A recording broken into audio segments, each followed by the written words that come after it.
জগন্নাথ দেবের লীলা মহিমা।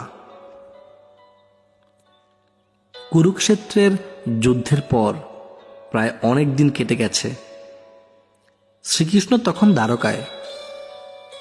একদিন তিনি গাছের উপর পা ঝুলিয়ে বসেছিলেন। তার রাঙা চরণকে পাখি ভেবে ভুল করে বান মেরে বসল এক শবর। নাম ছিল তার জরা। বানের আঘাতেই অবশেষে বৈকুণ্ঠ লোকের উদ্দেশ্যে যাত্রা করলেন কৃষ্ণ। অপঘাতে শ্রীকৃষ্ণের মৃত্যুর খবর পেয়ে অর্জুন ছুটে এলেন দ্বারকায়। দেহ সৎকারের সময় অর্জুন দেখলেন গোটা দেহটা পুড়লেও সখার নাভিদেশ তো আর পুড়ছে না। তখনই হলো দৈববাণী, ইনি সেই পরম ব্রহ্ম। অর্জুন, একে সমুদ্রে নিক্ষেপ করো, সমুদ্রেই ওর অনন্ত শয়ন। অর্জুন তাই করলেন। ঢেউয়ে ভাসতে ভাসতে এগিয়ে চলল পরম ব্রহ্ম সেই নাভি। আর তাকে লক্ষ্য করে সমুদ্রের তীর ধরে ছুটে চলল অনার্য সেই শবর জরা। শেষ অবধি তার বাণেই মৃত্যু হলো ভগবানের। দ্বারকা থেকে পুরী পর্যন্ত ছুটে চলা। অবশেষে এখানেই ভগবানকে স্বপ্ন দেখল সে, কাল ভোরে আমাকে তুলে নে, এখন থেকে তোর বংশধর শবরদের হাতেই পুজো নেব আমি। তখন থেকে নীল মাধব রূপে তিনি পূজিত হতে থাকলেন শবরদের কাছে। সময়টা দাপর যুগ। এরপর এলো কলিযুগ। কলিঙ্গের রাজা তখন ইন্দ্রদুম্ন দেব। তিনি ছিলেন বিষ্ণুর ভক্ত। সেই উদ্দেশ্যে তিনি গড়ে তুললেন একটি মন্দির শ্রীক্ষেত্রে।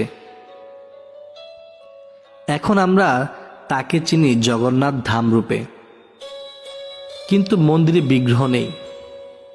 রাজসভায় একদিন কথা প্রসঙ্গে তিনি জানতে পারলেন নীল মাধবের কথা। ইনি নাকি বিষ্ণুরই এক রূপ। অমনি চারদিকে লোক পাঠালেন রাজা। এদের প্রত্যেকেই ধার্মিক ব্রাহ্মণ তনয়। বাকিরা খালি হাতে ফিরে এলেও ফিরলেন না একজন, বিদ্যাপতি। তিনি জঙ্গলের মধ্যে পথ হারালে তাকে উদ্ধার করলেন সুন্দরী শবর কন্যা ললিতা। নিয়ে এলেন তাদের বাড়ি। ললিতা শবররাজ বিশ্ব বসুর কন্যা। ললিতার প্রেমে পড়লেন বিদ্যাপতি। বিয়ে হলো দুজনের। বিয়ের পর বিদ্যাপতি আবিষ্কার করলেন রোজ সকালেই শবররাজ কয়েক ঘন্টার জন্য কোথাও উধাও হয়ে যান, আবার ফিরে আসেন। কোথায় যান বিশ্ব বসু?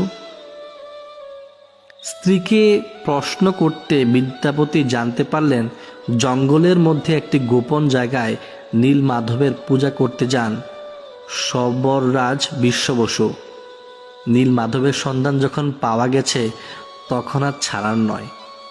অমনি বিদ্যাপতি বায়না ধরলেন তিনিও দর্শন করবেন নীল মাধবকে। বিশ্ব বসু প্রথমে রাজি না হলেও অবশেষে মত দিলেন, তবে শর্ত সাপেক্ষে। বিগ্রহ পর্যন্ত চোখ বেঁধে যেতে হবে বিদ্যাপতিকে। জামাতা হলেও বিদ্যাপতিকে কোনোভাবে নীল মাধবের সন্ধান দিতে রাজি ছিলেন না বিশ্ব বসু। বিদ্যাপতিও ছাড়ার পাত্র নন। চোখ বাঁধা অবস্থায় যাওয়ার সময় তিনি গোটা পথটায় সর্ষের দানা ছড়াতে ছড়াতে গেলেন। যথাস্থানে পৌঁছে যখন তিনি দর্শন পেলেন নীল মাধবের, তখন তার প্রাণ আনন্দে ভরে উঠল। বনের মধ্যে পুজোর ফুল কুড়িয়ে এনে বিশ্ব বসু যখন পূজায় বসলেন, অমনি দৈববাণী হলো, এতদিন আমি দিন দুঃখীর পুজো নিয়েছি, এবার আমি মহা উপাচারে রাজা ইন্দ্রদুম্নের পুজো নিতে চাই। ভীষণ রেগে গেলেন শবররাজ। ইষ্ট দেবতাকে হারাবার দুঃখে বন্দী করলেন বিদ্যাপতিকে। কিন্তু কন্যা ললিতার বারবার কাকুতি মিনতিতে বাধ্য হলেন জামাতাকে মুক্ত করতে। বিদ্যাপতিও সঙ্গে সঙ্গে এই খবর পৌঁছে দিলেন রাজার কাছে। ইন্দ্রদুম্ন মহানন্দে জঙ্গলের মধ্যে সেই গুহার উদ্দেশ্যে রওনা হলেন ঠাকুরকে সাড়ম্বরে রাজপ্রাসাদে আনতে। কিন্তু এ কি, নীলমাধব কোথায়? কোথায় আমার নীলমাধব? আটক হলেন শবররাজ। তখন দৈববাণী হলো যে সমুদ্রের জলে ভেসে আসবে দারু মানে কাঠ রূপের, সেই থেকেই বানাতে হবে বিগ্রহ। হাজার হাজার হাতি ঘোড়া, সেপাই শাস্ত্রী, লোক লস্কর নিয়েও সমুদ্র থেকে তোলা গেল না সেই দারু। অবশেষে দারুর একদিক ধরলেন শবররাজ, আর একদিক ব্রাহ্মণপুত্র ও বিদ্যাপতি। জগন্নাথের কাছে ব্রাহ্মণ শবর কোনো ভেদাভেদ নেই যে। মহারাজ তার কারিগরদের লাগালেন মূর্তি করতে, কিন্তু সেই কাঠ এমনই পাথরের মতো শক্ত যে ছেনি হাতুড়ি সবই ভেঙে যাচ্ছে। তাহলে উপায়? মূর্তি গড়বে কে? মহারাজের আকুলতা দেখে ও জগন্নাথের আদেশে বৃদ্ধের বেশে এবার হাজির হলেন স্বয়ং বিশ্বকর্মা। তিনি গড়বেন মূর্তি, তবে শর্ত একটাই, 21 দিন আগে তিনি নিজে দরজা না খুললে কেউ যেন তার ঘরে না আসে। শুরু হলো কাজ। ইন্দ্রদ্যুম্নের রানী গুন্ডিচা রোজই রুদ্ধদুয়ারে কান পেতে শুনতেন কাঠ কাটার ঠকঠক শব্দ। 14 দিন পর হঠাৎ রানী দেখলেন রুদ্ধদ্বার কক্ষ নিস্তব্ধ। কি হলো? কৌতূহল চেপে রাখতে না পেরে রানী মহারাজকে জানাতেই ইন্দ্রদ্যুম্ন খুলে ফেললেন কক্ষের দরজা। ভেতরে দেখেন বৃদ্ধ কারিগর উধাও। পড়ে আছে 3টি অসমাপ্ত বিগ্রহ। তাদের হাত পা কিছুই গড়া হয়নি। গর্হিত অপরাধ করে ফেলেছেন ভেবে দুঃখে ভেঙে পড়লেন রাজা। তখন তাকে স্বপ্নাদেশ দিয়ে জগন্নাথ বললেন যে এমনটা আগে থেকেই পূর্ব নির্ধারিত ছিল।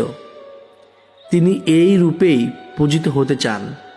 সেই থেকেই শ্রী জগন্নাথ দেবের বিগ্রহ ওভাবেই পূজিত হয়ে আসছে যুগ যুগ ধরে।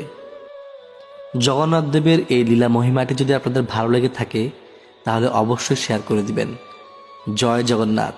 নীলাচল নিবাসায় নিত্যায় পরমাত্মনে বলভদ্র সুভদ্রাভাং জগন্নাথায় তে নমঃ। রথৈচ বামনং দৃষ্টা পুনর্জন্ম ন বিদ্যতে জগন্নাথ স্বামী নয়নপথগামী ভবভূমে।